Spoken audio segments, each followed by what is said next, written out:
Bienvenue sur le podcast Né pour vibrer, le podcast qui vous veut du bien. Aujourd'hui, nous avons la chance d'accueillir Marie Mété, qui est médium et spécialisée, surtout guide vers les mamanges. Alors, qu'est-ce que c'est que les mamanges? Ce sont des mamans qui ont un bébé ange, c'est-à-dire un bébé qui est soit IVG, soit fausse couche, peu importe, en tout cas quelque chose qui s'est passé dans notre corps, qui est parfois tu, et on va ouvrir la parole justement là-dessus aujourd'hui avec Marie.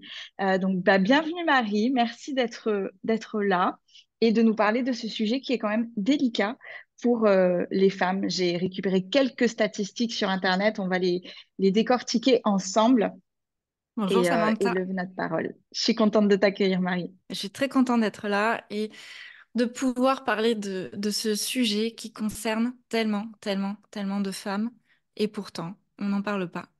On n'en parle pas trop. C'est quand même un sujet tabou. Pour les petites statistiques que j'ai récupérées sur Internet, je voudrais que tu nous donnes ton point de vue là-dessus.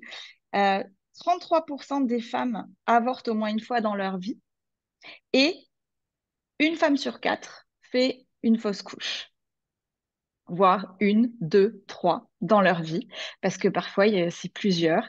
Et c'est pas un parcours qui est forcément facile. Il est grugé de culpabilité, il est de honte parfois aussi, et beaucoup de souffrance, parce que mine de rien, il y a un impact émotionnel, un impact énergétique, tu vas nous parler de cette partie-là, et un impact sur notre vie, tout simplement de femme et de maman. Ça vient toucher tout ça. Déjà, qu'est-ce que tu peux nous dire par rapport à ça? Déjà, non, présente-toi et surtout, dis-nous comment on en arrive à accompagner les mamans qui ont un bébé ange, les mamanges. Ok, alors, je suis Marie Mété et maintenant je suis médium et j'accompagne aussi les mamanges. Tu l'as très bien dit, c'est les mamans qui ont vécu la perte d'un enfant.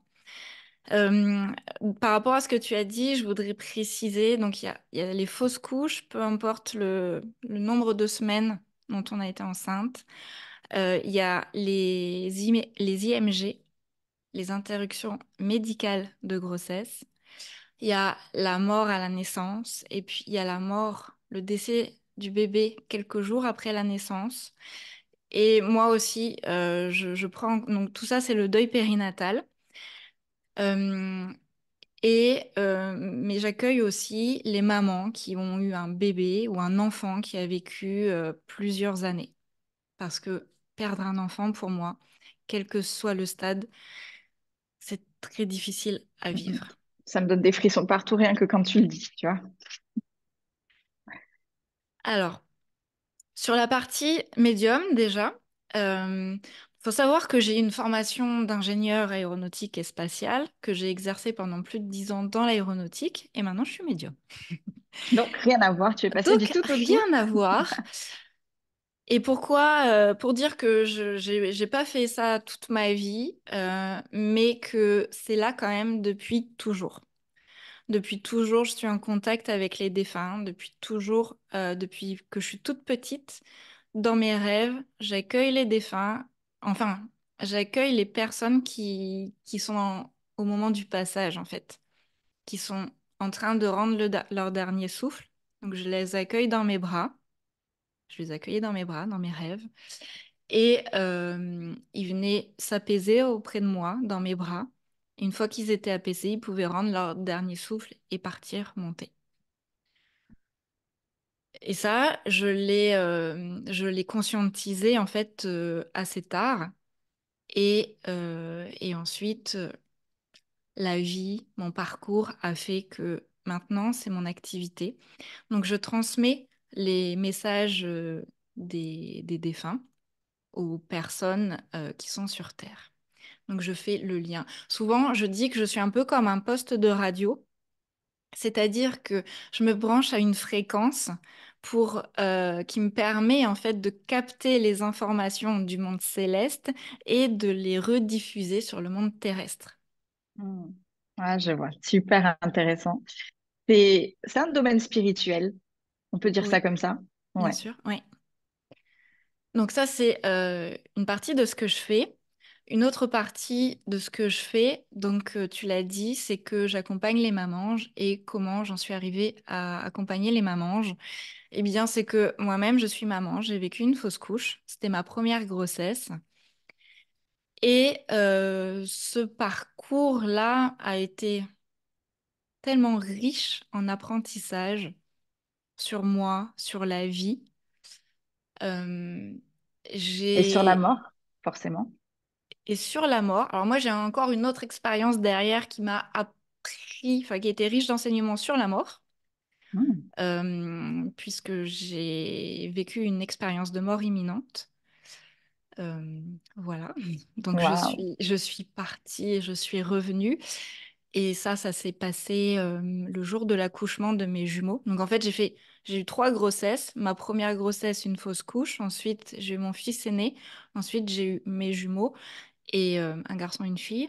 Et ce jour-là, donc, je suis partie de l'autre côté, je suis revenue. Hmm. Et tout ça, en fait, ça fait partie de mon parcours. Ça fait partie euh, des raisons pour lesquelles aujourd'hui, c'est mon activité et ma fausse couche et ma médiumnité et le fait d'être vraiment centrée autour du deuil. Ça me fait pas peur de parler de la mort. J'avais pas peur de la mort avant. J'en ai encore moins peur maintenant que je l'ai vécu. Et je peux en parler, en fait. Hmm. Et déjà, rien que ça, bah, ça aide beaucoup de mamans. Bien sûr. Et beaucoup de personnes, pas que des mamans, mais aussi les mamans. Et puis le fait que j'ai moi-même vécu une fausse couche et que j'ai fait tout un parcours de guérison, euh, c'est ça aujourd'hui qui me permet de dire, OK, moi je l'ai fait, je sais du coup que c'est possible. Et le jour où j'ai vécu cette guérison-là, dans l'énergétique, je me suis dit, si je suis capable de le faire vivre à d'autres mamans, je dois le faire. Hmm. Alors justement, on va approfondir ce sujet-là parce que on pourrait croire, il y a beaucoup de personnes finalement qui croient que ça laisse pas forcément d'impact. Beaucoup les hommes aussi, ils peuvent pas le comprendre, je pense, parce qu'il y a un côté corporel qui est là, que nous on vit, qui est pas palpable au niveau des hommes, et on leur en veut pas de ça. Hein, je crois que euh, c'est même pas le sujet. Mais il y a quand même une grande douleur qui s'installe, même qui n'est pas forcément consciente. Tu vois, pour te donner un exemple, moi j'ai fait une fausse couche. C'est ce qui fait que j'ai approfondi le lien corps-esprit. Tu vois, c'est cette fausse couche qui est arrivée et qui m'a, comme j'étais harcelée dans mon entreprise et que je me disais, non, mais je veux pas perdre mon job, je veux pas perdre mon job, je veux pas ce bébé, je veux pas ce bébé parce que il voulait pas une femme qui était enceinte. Et c'est, je pense, réellement ce qui a déclenché ma fausse couche dans les locaux. J'en ai souffert, oui, mais j'en avais pas tellement conscience jusqu'à un moment donné, au bout de peut-être même 5-6 ans après, où j'ai eu mon enfant. Et en fait, énergétiquement, il y avait quelque chose que je n'expliquais pas forcément, qui était du féminin. J'ai une douleur à la hanche, j'ai même été bloquée au niveau de la hanche. Et c'est là que j'ai fait tout ce parcours de guérison qui était totalement inconscient et que j'ai conscientisé. Il y a aussi cette honte, il y a aussi cette culpabilité de se dire, mais en fait, je suis pas une bonne maman, j'ai pas réussi à garder un enfant. Moi, j'ai énormément culpabilisé parce que je ne voulais, enfin, j'arrêtais tellement pas de me dire, je veux pas de cet enfant, que du coup, j'ai culpabilisé et presque de m'être dit, mais en fait, tu l'as tué. Donc, il y a plein de choses qui sont émotionnelles, qui sont dans notre corps, qui sont là et il faut le libérer. Donc, du coup, toi, comment tu fais? C'est quoi ton parcours de guérison? Comment tu fais déjà? Comment tu gères cette culpabilité, ces douleurs qu'une femme peut ressentir et qui n'est pas forcément comprise par son conjoint? Alors, euh, je vais te partager l'anecdote aussi que moi j'ai par rapport à mon conjoint. C'est-à-dire que pour lui, c'est simple, ça n'a pas existé. Et voilà, le déni. Mais ça, c'est très masculin. Le Il, déni. il, il le, il le voit pas et ça n'a pas existé. Pourtant, il m'a vu souffrir. Enfin, moi, ça s'est passé dans des conditions assez atroces, euh, cette fausse couche. Euh, C'était un parcours aussi parce que ça s'est pas fait. Toi, tu disais que tu l'avais évacué dans les locaux de ton entreprise. Mm, Moi, je l'ai pas évacué. Il est resté à mm. l'intérieur de moi et c'est encore autre chose, tu vois. Bien sûr.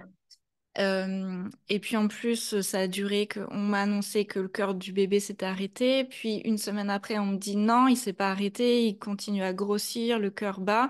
Puis une semaine après, on me dit mais non, c'est n'importe quoi, votre bébé, il a pas grandi depuis la première fois qu'on vous a dit qu'il était arrêté. Et tout ça, Ascenseur émotionnel. voilà, ascenseur émotionnel où et ça a duré pendant plus de 3 semaines, ça. Et après, je n'avais toujours pas expulsé, donc il a fallu que je prenne un médicament pour... Enfin, j'ai choisi le Mm. médicament plutôt que le Que le curetage curetage. euh, pour évacuer.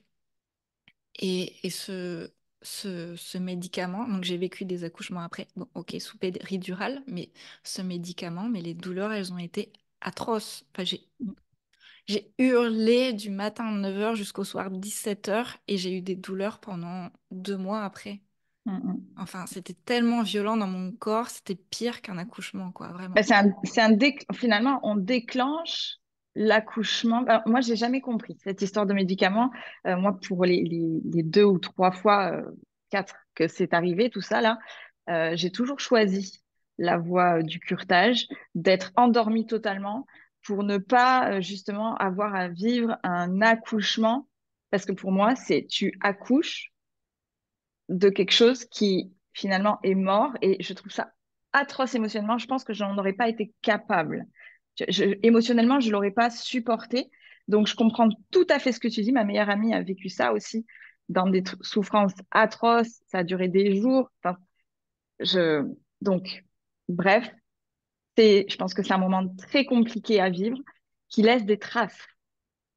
Ça laisse des traces et qu'est-ce que je voulais dire par rapport à ça? J'ai perdu Je t'ai l'idée. coupé. Pas de souci. Ce que je voulais dire aussi par rapport au conjoint, c'est que mon conjoint était là ce jour-là où j'ai pris ce médicament. Ah oui, ce que je voulais dire, pourquoi moi j'ai choisi le médicament plutôt que le curetage, c'est que euh, à chaque fois que j'allais à l'hôpital, on me faisait des échographies, mais par voie interne. Et qu'à un moment donné, j'avais l'impression qu'on respectait plus mon corps. Hmm.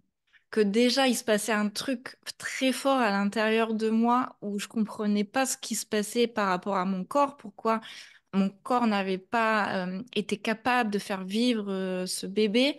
Et en plus, toutes les semaines, plusieurs fois par semaine, et des fois quand j'avais plusieurs examens dans la même journée, des examens internes, je n'en pouvais plus. Je voulais qu'on me laisse tranquille. Je voulais Oui, voilà, stop. que le corps On touche plus à mon médical corps. ne touche plus à mon corps. J'avais vraiment l'impression que mon corps ne m'appartenait plus. Et, et, et ça, je l'ai gardé pendant très, très, très longtemps. Et ça, je suis encore en parcours de guérison par rapport au rapport à mon corps. J'ai fait beaucoup de chemin par rapport à ça. Mais il y a encore des choses qui restent. Hmm, hmm. Et voilà. Donc, ça, c'était pourquoi j'ai choisi le médicament par rapport au curetage. Et donc, par rapport au conjoint, ce que je veux dire, c'est que oui, le parcours, on peut le faire soi, même si son conjoint est pas d'accord. Et même, je vais te faire une confidence, c'est que quand j'ai décidé de me spécialiser, on va dire, dans l'accompagnement des mamanges, mon conjoint, il était pas vraiment d'accord, en fait. Hmm. Il n'était pas d'accord parce qu'il y avait cette peur de là, tu vas te rapprocher de la mort des enfants encore plus. On a 3 enfants. Et si Hmm. on était rattrapé par ça? Et si du coup, toi, en faisant ça, et bah, quelque part, on attrapait la mort dans notre foyer et on allait perdre un ou plusieurs de nos enfants parce que toi, tu fais ça. Ah oui. Donc il y avait une vraie peur. C'est fou l'association qui.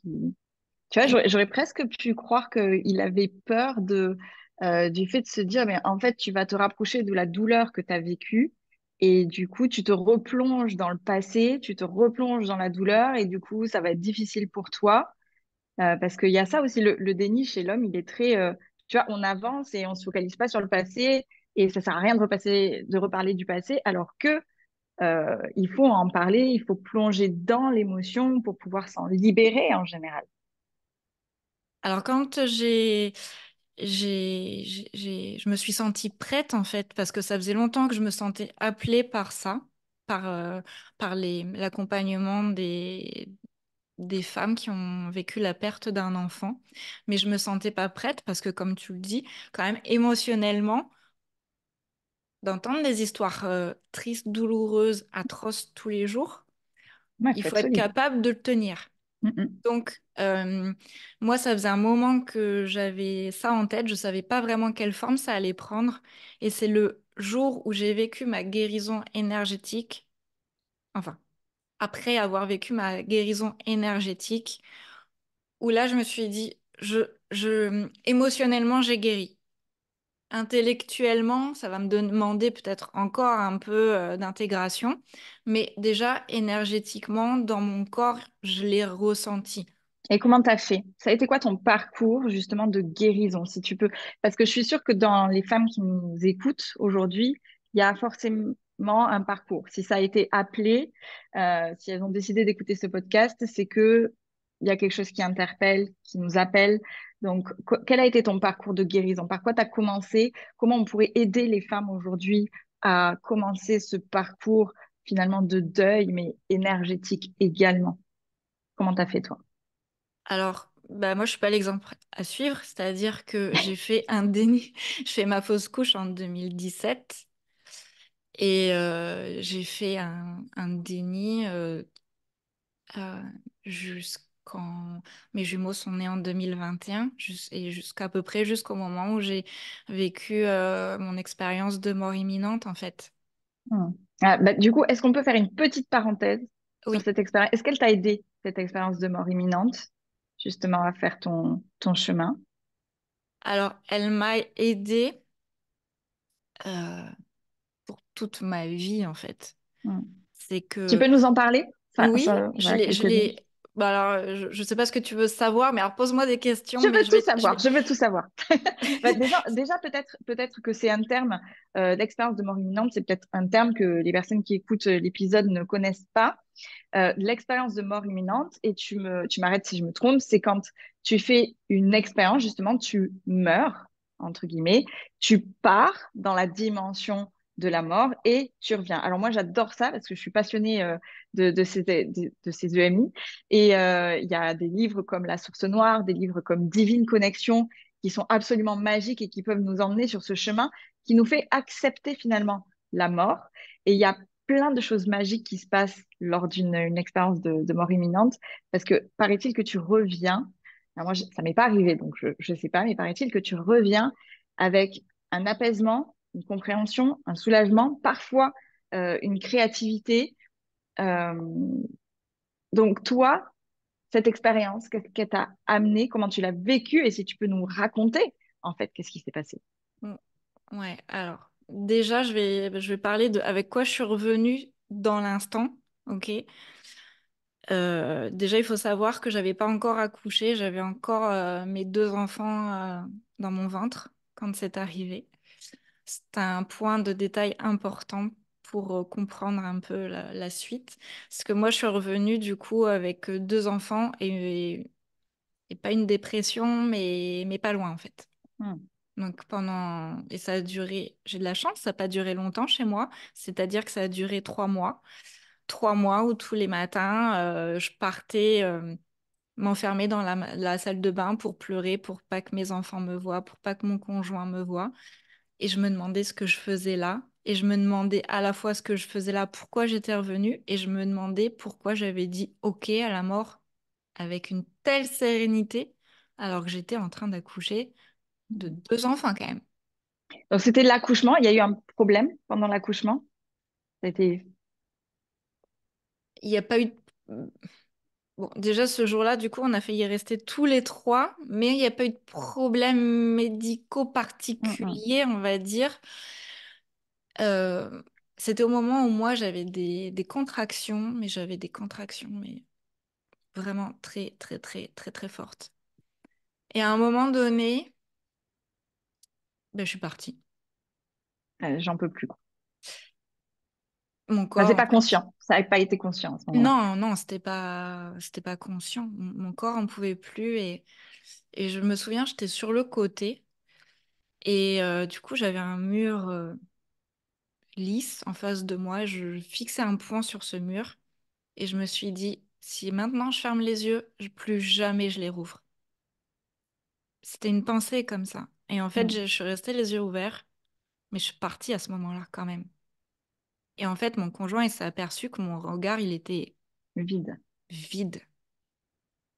Il n'a pas compris. J'ai vécu ce que j'avais à vivre là-haut pendant ce temps-là. Et ce T'as des qui m'a... détails, tu te rappelles? Tu te rappelles ce que tu as vécu? Je me rappelle d'une partie de ce que j'ai vécu.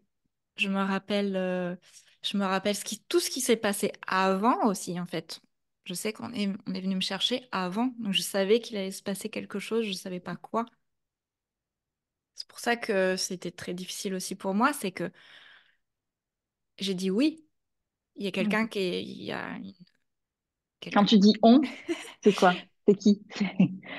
Un C'est guide, personnifié, c'est pas un personnifié. guide, on va dire un guide. Un Ouais. guide qui est venu me chercher, qui était dans la chambre où j'étais à ce moment-là, que j'ai vu. Je savais pourquoi il était là. Et je lui ai dit, OK, je sais que tu viens me chercher. Je ne sais pas quand ça va se produire, mais je viendrai. Mais avec une telle sérénité. Et c'est là où après, quand je te dis je suis revenue, c'est que j'étais là. Mais j'ai culpabilisé mon mental. Ensuite, il a culpabilisé en disant, et je me suis jugée en me parlant, en me disant, tu te rends compte, t'as dit oui à la mort alors que tu étais en train de donner la vie. Mm. Tu étais prête à abandonner tes enfants. Mm. Mais à ce moment-là, c'est pas du tout ça qui se passe en fait. Bah C'est non. il se passe des choses. Bon, voilà. Du coup, ça, c'est ça en fait. C'est cette mentalisation-là qui ensuite il faut gérer. Mm. Alors, oui, je me souviens d'une partie de ce qui s'est passé. Et je me souviens aussi de pourquoi je suis revenue. Enfin, j'ai demandé à revenir, on m'a laissé revenir. Et en fait, à ce moment-là, je souffrais tellement que pour me calmer, la gynécologue était venue dans la chambre pour, euh, pour me proposer de la morphine, en fait. Et moi, je suis revenue, mais j'ai senti cet effort, si tu veux, de réintégrer mon corps. Je ne sais pas comment l'expliquer. Comme si tu mettais ta main dans un gant qui était hyper serré. Et ben, c'est un peu cette démarche-là, comme si du coup mon âme revenait dans mon corps et que je devais euh, me réintégrer à mon corps, reprendre possession de mon corps. C'est un effort surhumain et parce que j'arrivais plus à parler à ce moment-là, tellement j'étais faible que j'en pouvais plus. Et j'ai réussi à murmurer à mon conjoint qui était juste à côté de moi, pas de morphine. Et c'est à ce moment-là où je suis revenue en fait. Je voulais pas que mes enfants naissent en ayant reçu une dose de morphine. Et, euh, et, et je me suis... et moi, je l'ai vécu vraiment comme une renaissance, c'est-à-dire que je me suis dit, OK, là, on m'accorde une deuxième chance. J'ai demandé à avoir cette deuxième chance, on me l'accorde. Et je me suis dit, OK, t'as passé 40 ans de ta vie à te demander ce que tu faisais sur Terre et à essayer de comprendre ce que c'est que ce monde terrestre. Maintenant, tu vas le faire et tu vas aider les Et tu vas autres. vivre. Du coup, tu vas vivre, Tu vas vraiment. vivre. Mm. Tu vas vivre. Et du coup, je me suis promis que j'allais dépasser j'allais dépasser mes peurs. j'allais dépasser mes blocages. Parce que pour moi, c'est, même si je suis médium de naissance, de l'assumer, ça me demande beaucoup de Bien travail sûr. sur moi. De le dire, au début, je faisais que des guidances spirituelles. Je parlais pas du tout que je faisais du contact défunt parce que j'avais tellement peur. J'avais peur d'être jugée, j'avais peur qu'on ait peur de moi, que les gens veuillent Mm. plus me parler parce que j'avais peur qu'ils ne voient que la mort en moi, en fait. Mm. Je me suis détachée de ça, j'ai travaillé énormément sur moi. Et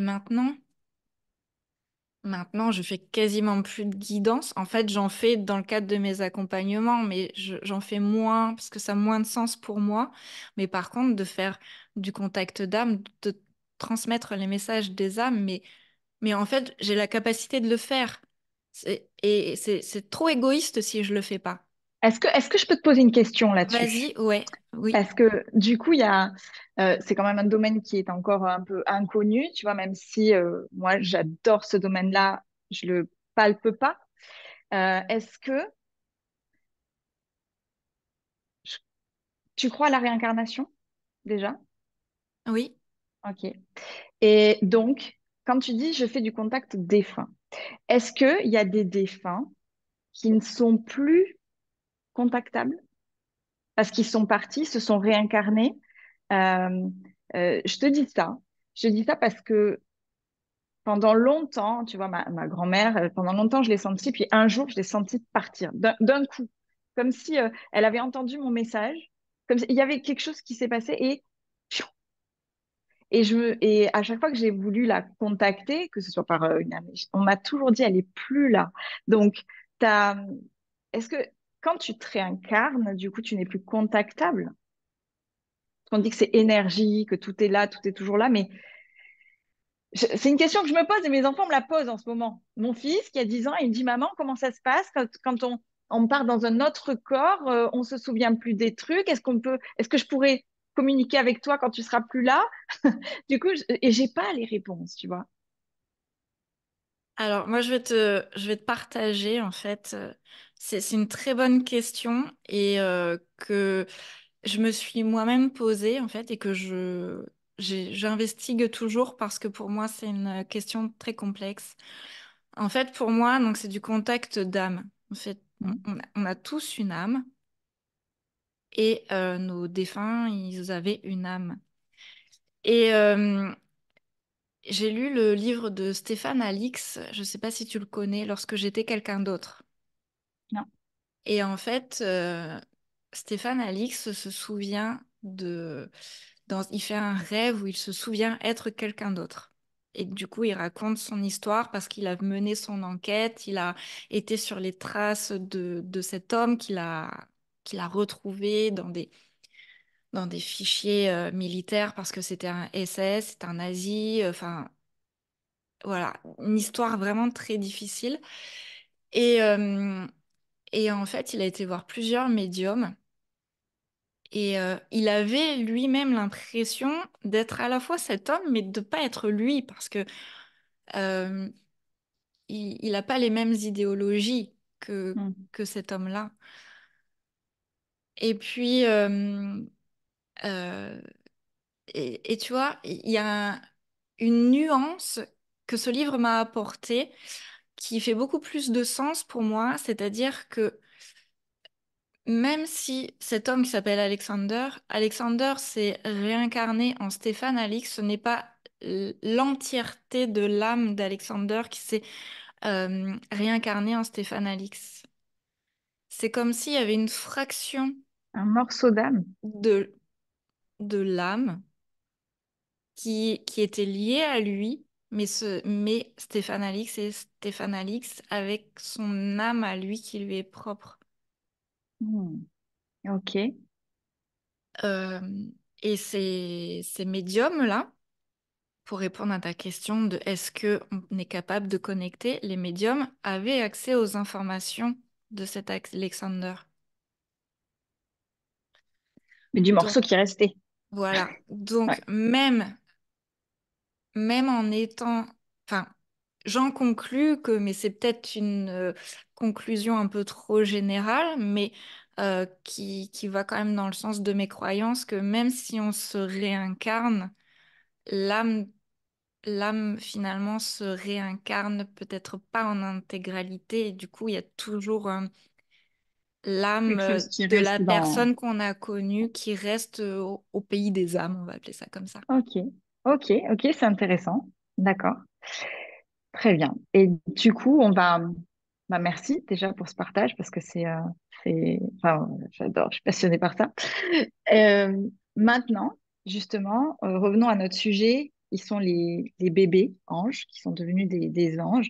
Du coup, tu peux communiquer avec eux et comment du coup tu peux Je veux accompagner. juste te faire Oui, une précision vas-y. par rapport à ce que tu viens de dire. Parce que ça, les mamans ne le savent pas forcément. C'est que même quand on a fait une fausse couche, donc c'est-à-dire que le bébé n'est pas né, on peut communiquer avec l'âme de son enfant. Et d'ailleurs, on parlait de mon parcours à la base de guérison. Euh, et moi, c'est ça qui m'a permis de finir ma guérison, on va dire. C'est-à-dire que je suis allée connecter, j'ai communiqué avec l'âme de mon bébé pour savoir ce qu'il avait à me dire. C'était quoi le message de son passage? Qu'est-ce que j'avais à comprendre de ça? Et c'était quoi la réponse? Alors pour moi, je partage Mhm. la réponse Oui, oui, pour pour moi, toi. d'accord? Euh, Moi, c'était de me mettre un gros coup de pied aux fesses. D'accord. Il m'a clairement dit que son but, c'était pas de s'incarner. Et ça avait jamais été son but de, tu vois, de grossir dans mon ventre et de naître et que ce soit mon enfant. Son but, c'était de me secouer, de me mettre des coups de pied aux fesses pour que justement, toute cette médiumnité que je n'assumais pas, et du coup que je refoulais une part de moi parce que ça prend quand même beaucoup de place dans ma vie, dans qui je suis. Donc c'est-à-dire que je rejetais une partie de qui j'étais. Bah c'était OK, maintenant il sera peut-être un peu de temps que tu t'acceptes et que tu te dans ton entièreté et avec tes capacités et surtout que tu le mettes au service des autres. Et moi, parce que moi, dans ma mission, c'est le mettre au service des autres, parce que je pense qu'on est tous connectés. Mais tout le monde n'a pas forcément à transmettre pour les autres. Moi, j'ai à transmettre pour les autres. Et que ça, mais c'était tellement hors de ma vie. Hmm. Donc, il est... Qu'il te fallait Voilà. un petit Et sur... déclic. Ouais, et puis, honnêtement, je comprenais pas trop le sens à ma vie. Hmm. Et, Et ça a donné du sens. Du coup. et du coup, évidemment, quand tu comprends pas trop le sens à ta vie, tu as des pensées, qu'est-ce que je fais là? Qu'est-ce que je fais sur Terre? Est-ce que je serais pas mieux dans le monde des âmes? Hmm. Bon, je peux dire que maintenant, l'avoir vécu, quand on est au niveau de l'âme, on a juste envie de revenir sur Terre parce qu'on est ici pour quelque chose de bien précis et qu'on est hyper frustré quand on est là-haut de ne pas l'avoir accompli. Hmm. C'est pour C'est ça que j'ai demandé. intéressant de le savoir ça. C'est Ouais, hyper important de savoir ça. c'est pour ça que je le précise et c'est pour ça que j'ai demandé en fait à revenir. Hmm.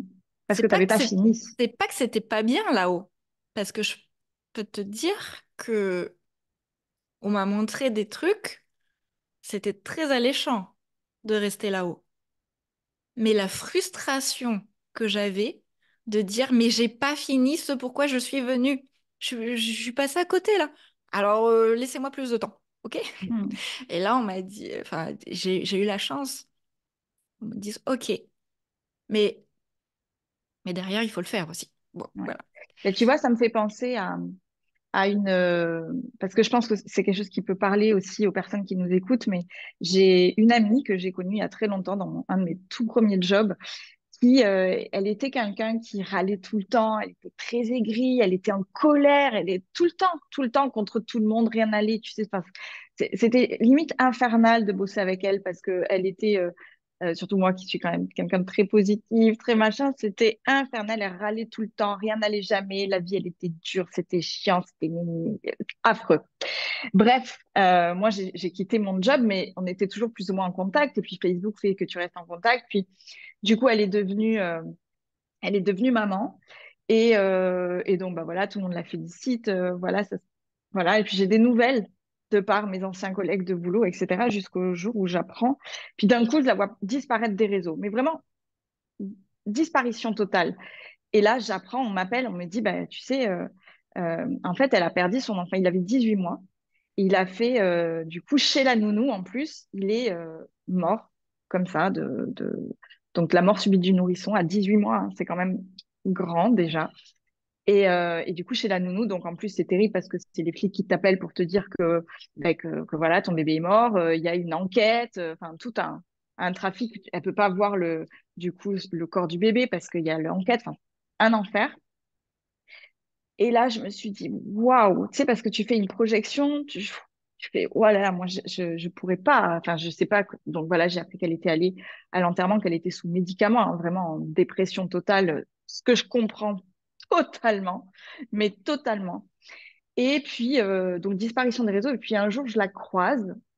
euh, et puis, elle me dit, tiens, Samantha, ça me fait plaisir de te voir et tout. Puis là, tu sais pas quoi dire, tu sais pas quoi. Et puis, tu dis, ah bah, ça va. Et puis là, tu te dis, mais pourquoi tu dis ça? Euh, Ça faisait 2 ans. Et en fait, je la vois, bah, écoute, ça va. Et puis là, elle me parle de ça de manière très apaisée, avec le sourire.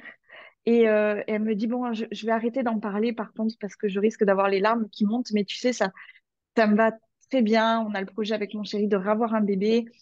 Du coup, elle s'est mise à la photo, elle a commencé à vivre une vie. Elle était ultra positive, elle vivait sa vie, elle voyageait alors qu'elle n'avait jamais voyagé de sa vie. Elle a monté son entreprise.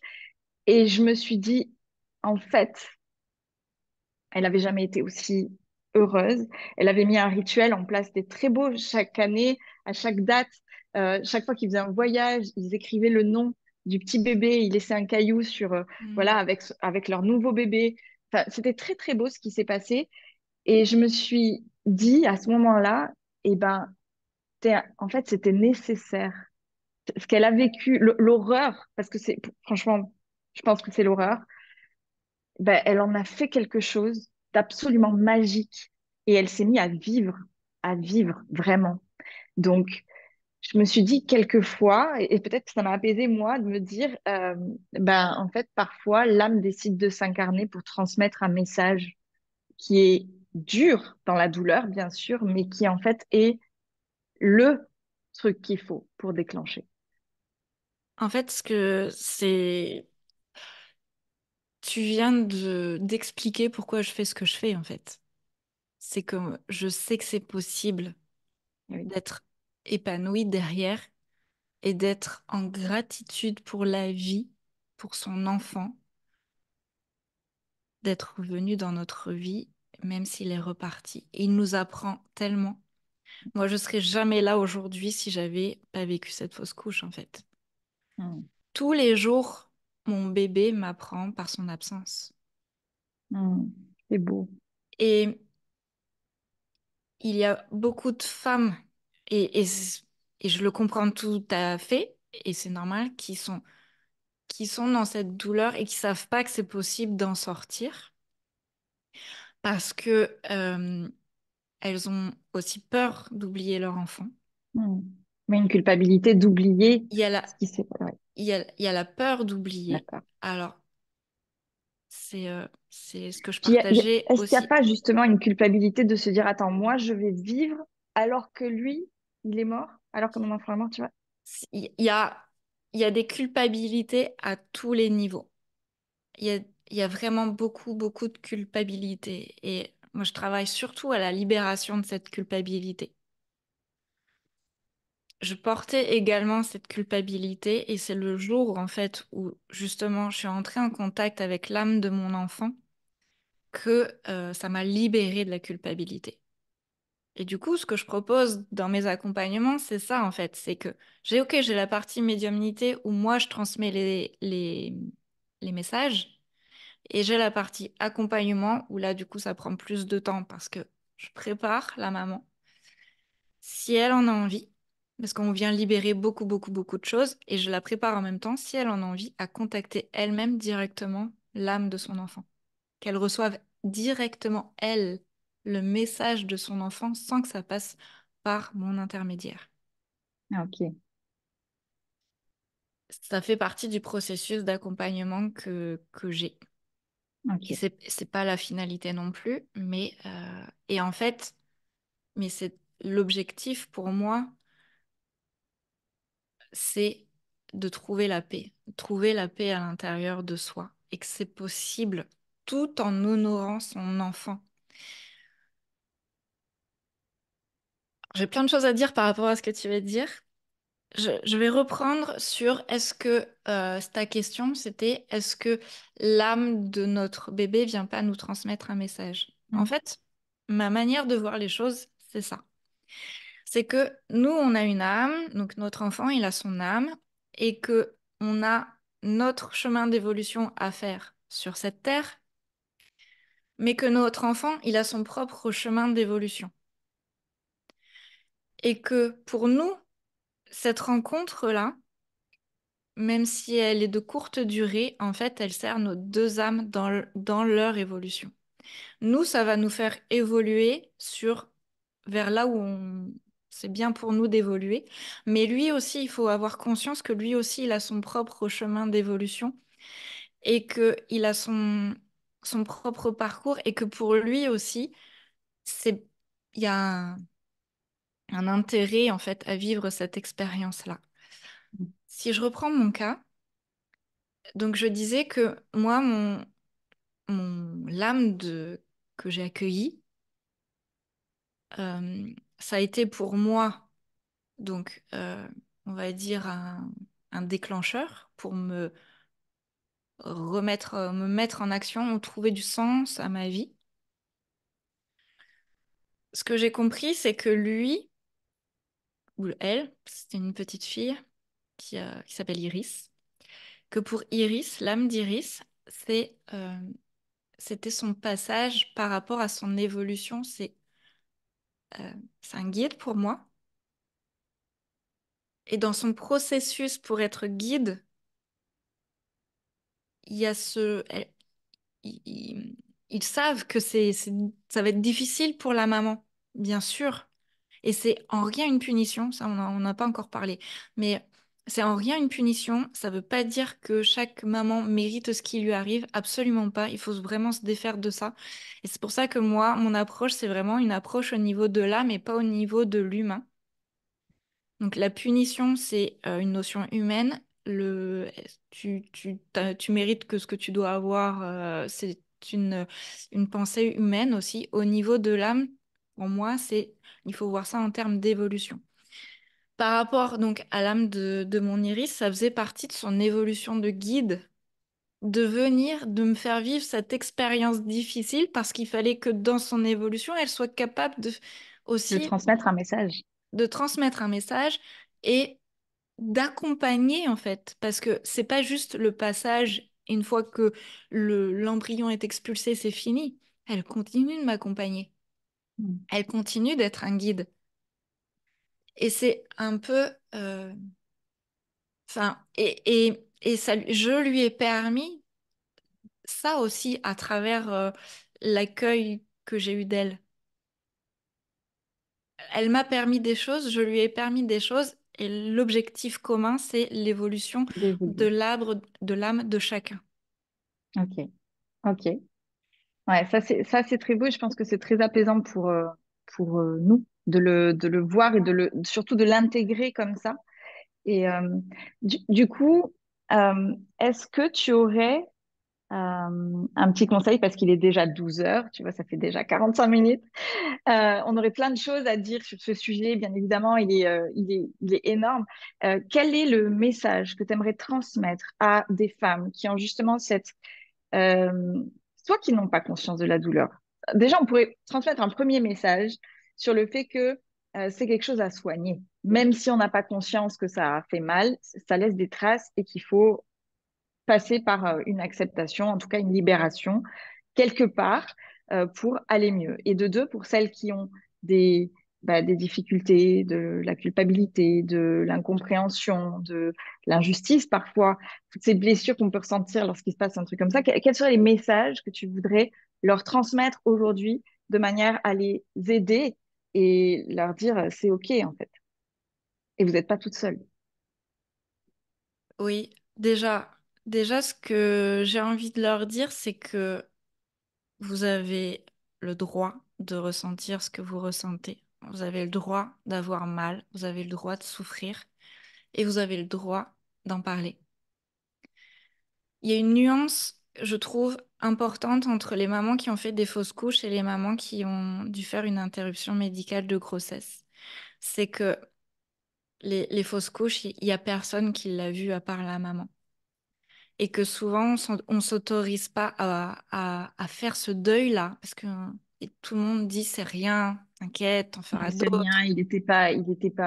c'était pas un... Moi, mon C'était pas fils, un mon grand, bébé, 16 ans, ouais, mon fils, il dit ça. Il dit, non, mais faut arrêter d'en faire tout un plat.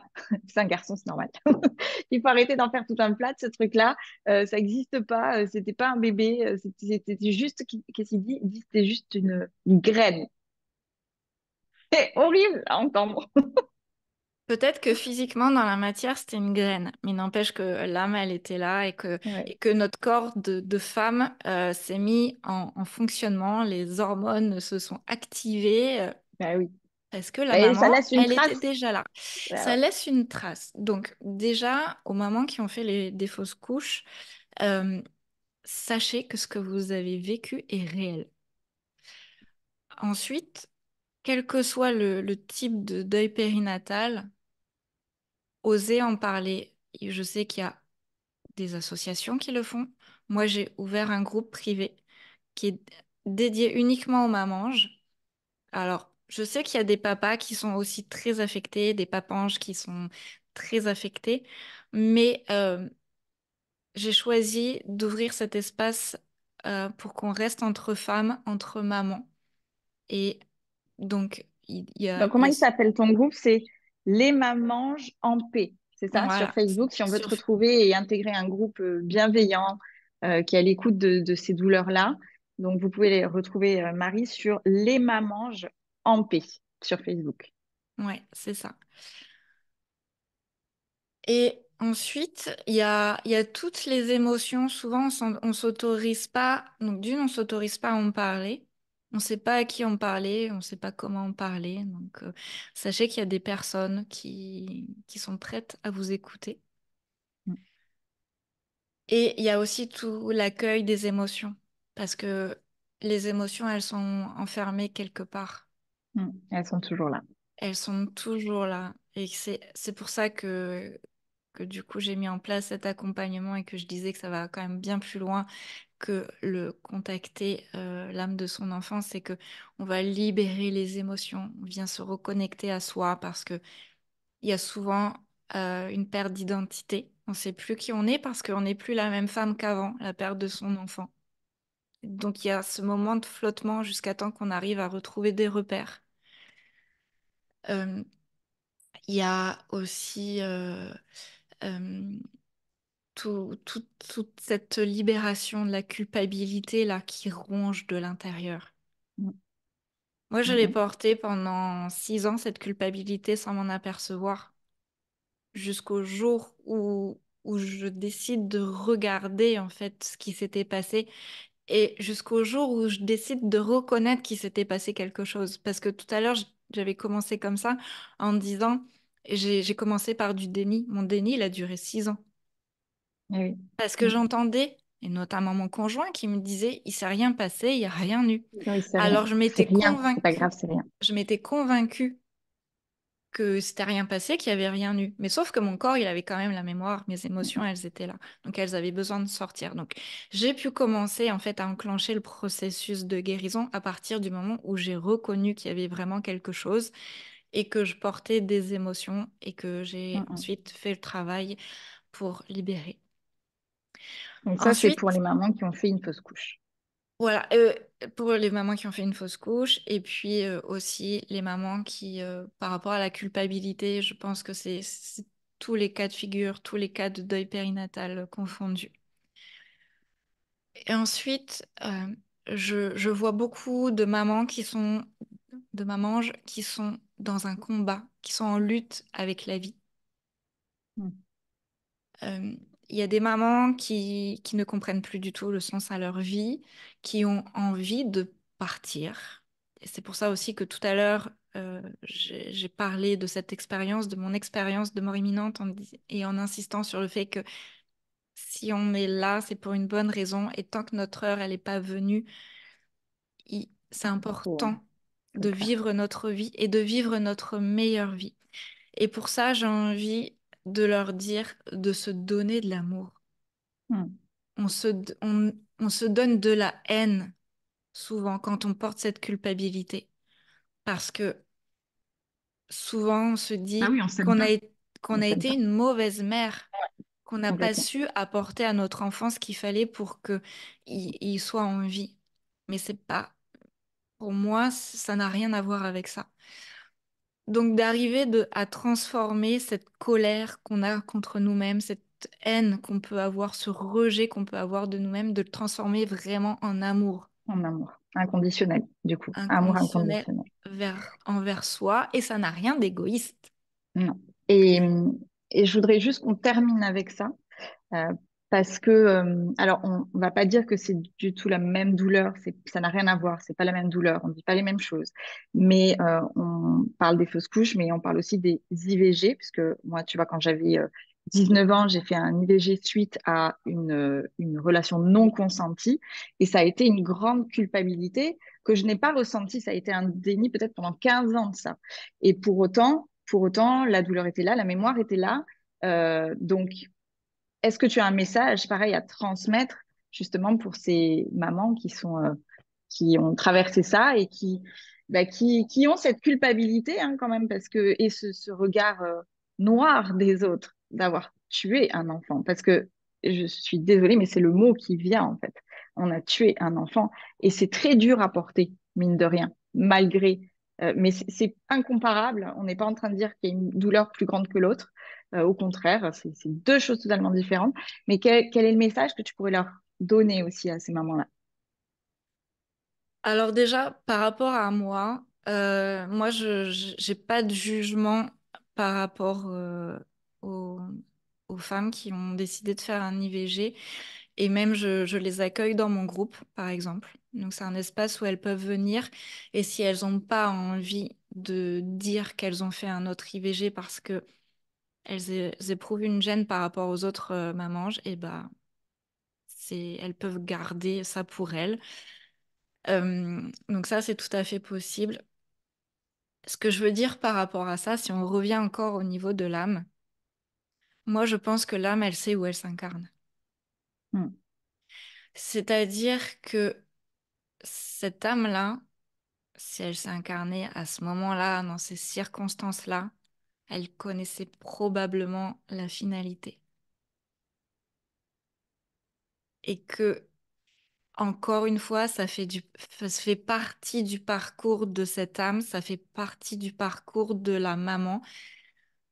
Et, euh, et je trouve que de mettre ça en perspective, ça change quand même beaucoup la donne. Hmm. Moi, si je le mets en perspective sur mon expérience, par exemple, parce que je pense que ça peut quand même aider, c'est que ça a été le déclencheur pour moi d'une grande décision. Et je lui serai éternellement reconnaissante alors moi je le dis comme ça, mais de s'être un petit peu sacrifiée pour, parce que finalement c'est ce qui, donc c'est pas sacrifié parce que oui, il y avait le message, mais j'étais pas prête à accueillir ça. Et le plus difficile a été justement ce cheminement émotionnel, cette acceptation, cette libération mais c'était OK, tu vois. Moi, c'était OK pour les deux. À ce moment-là, j'ai ressenti vraiment ce OK pour les deux. Tu vois. Donc, je l'ai ressenti. Donc, c'est pour ça que je l'ai pas mal vécu pendant 10 15 ans jusqu'au moment où j'ai dit, ah, j'ai peut-être fait un déni de ça et on va peut-être aller le chercher parce que il faut. C'est dans le corps. C'est dans Ouais, le corps. parce que même si on l'accepte, on le comprend, il y a quand même des émotions qui sont Bien associées sûr. à tout ça parce qu'il y a aussi un contexte dans lequel c'est arrivé. Donc, il y a beaucoup de choses qui sont attachées à tout ça. Et pas plus tard qu'hier, je discutais avec une maman qui a fait une fausse couche et quelques temps après, elle a fait un IVG. Elle savait ce que c'était de perdre un enfant. Bien Ok. sûr. Et après, elle décide de faire un IVG. Mm, Mais mm. parce que pareil, il y a eu une prise de conscience à un moment donné de, OK, qu'est-ce que je suis en train de vivre dans ma vie? Est-ce que c'est vraiment la vie que je veux? Est-ce que c'est vraiment ça? Et elle me disait en fait que cette IVG, enfin, l'âme qui est arrivée d'avoir dû prendre cette décision, elle avait beaucoup de gratitude pour cette expérience-là, beaucoup de gratitude pour cette âme parce que ça lui a un peu remis les idées en place, hein, Ah si je oui, puis dire. ah oui. Disons que ça a changé ses priorités, ça a remis de la perspective dans sa vie et que elle s'est alignée en fait sur, elle s'est posé les bonnes questions sur Mm. savoir ce qu'elle voulait dans sa vie et elle s'est alignée à ce qu'elle voulait. Donc, elle me disait qu'elle était vraiment en gratitude en fait pour cet enfant d'être venu à ce moment-là parce que ça lui a permis d'être dans une vie qui lui convient aujourd'hui. Ouais. Ah oui, tu vois, donc comme quoi il y a toujours un vrai bon gros message. Donc, on va clôturer ce podcast, cet épisode, même si c'est super intéressant. On pourrait en parler des heures. Merci Marie d'être venue nous jaser un petit peu de tout ça, parce que c'est vrai que c'est pas quelque chose dont on parle facilement et auprès de tout le monde. Et pour autant, c'est un vrai sujet qui existe. Donc, on te retrouve sur Facebook, donc soit dans le groupe privé Les Mamanges en paix, ou alors sur Marie Mété, M-E-T-E-Z, et sur Instagram, où tu peux justement donner quelques petits conseils, quelques petites orientations et des guidances, alors non, des communications, c'est ça, des communications, Des de contacts d'âme. l'accompagnement, des contacts d'âme. Donc voilà, vous pouvez retrouver Marie Mété sur Instagram, Facebook et dans son groupe privé. N'hésitez pas parce que si vous avez vécu des choses comme ça, il faut libérer cette parole. C'est très important et en faisant ça, vous aiderez d'autres femmes justement à libérer leur parole aussi. Donc Oui. en tout cas, merci beaucoup Marie d'être intervenue sur cet épisode. Je suis ravie de t'avoir accueillie et puis je vais te souhaiter une très très très belle journée et te dire à très bientôt. Merci Samantha d'avoir osé aborder ce sujet sur ton podcast et j'ai passé un très bon moment. Eh bien, Et merci. Moi je aussi. serais ravie de retrouver toutes les mamanges qui nous écoutent. Ah, super. Merci Merci Samantha. Marie. À Belle journée. bientôt. À Bye bientôt. bye.